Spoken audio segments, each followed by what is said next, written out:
So over here they gave us a complicated structure with plenty of carbon atoms that have potential to be carbon number 1. And I've labeled them here A, B, C, and D. And please do not mind E and F. Now, what I do know is that the longest chain I'll check for going from A to D, B to C, or from C to A, so long as it includes a double bond. So C to D is a no-no, as well as A to B is a no-no, yes, because they exclude the double bond. And so we cannot exclude it because it's the functional group. So when I start from B and go to C, I find 1, 2, 3, 4, 5, 6, 7 carbon atoms.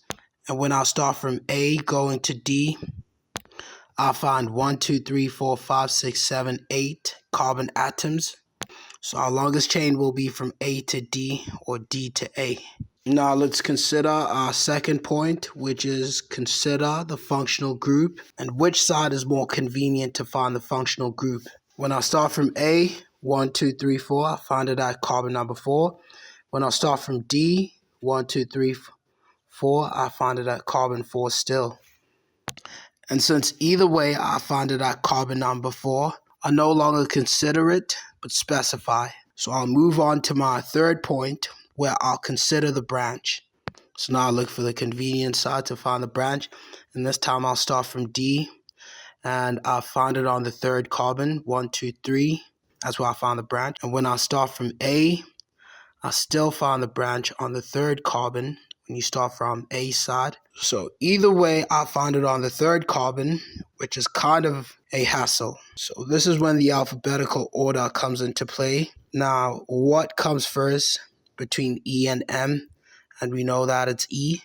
So that would mean we're going to start from D side, the right-hand side, where I find the ethyl branch at carbon number 3.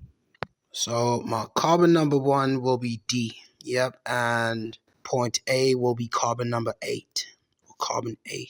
So the excluded chains will be branches. Here we have branch C as well as branch B, and C is ethyl branch, is the ethyl branch like we said, and B is a methyl branch. So now we're writing down, and remember our alphabetical order. So it's 3 ethyl, 3 at carbon number 3.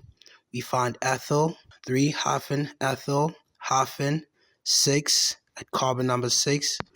Methyl, we find the methyl branch, and then oct for 8 atoms, and then hyphen. We don't forget to specify the functional group, and then ene for alkene. And that's it for hydrocarbons.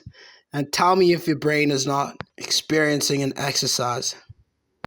Now, I did not touch on alkynes because it's the same thing as alkenes. The only difference is when you write it down, you don't write it down as E-N-E, you write it down as Y-N-E.